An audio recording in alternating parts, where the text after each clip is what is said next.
Note: the following video depicts a specific configuration of the G4 notebook. The same removal and replacement procedures apply to all configurations of the G4 notebook. Before you begin, remove the battery, wireless module, hard disk drive, optical drive,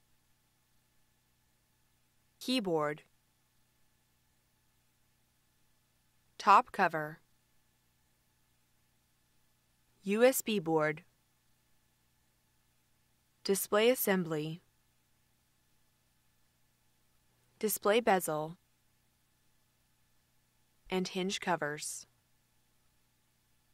Removal: remove the four 4mm P1 Phillips head screws that secured the display panel to the display enclosure. Important: make note of how the display panel and wireless antenna cables route under each hinge for later replacement of the display panel.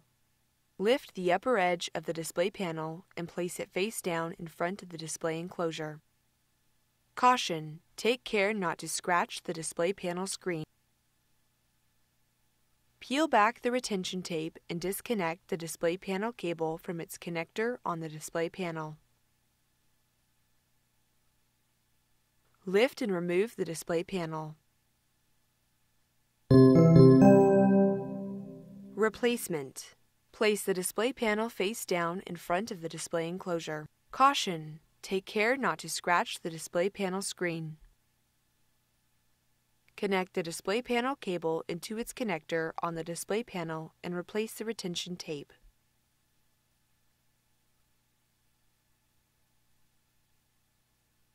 Lift the display panel and place it into position on the display enclosure. Caution: ensure that the display panel and wireless antenna cables are free from being pinched between the display panel and display enclosure. Important: ensure that the display panel cable is properly secured in its routing channel on the display enclosure. Replace the four 4mm P1 Phillips head screws that secure the display panel to the display enclosure.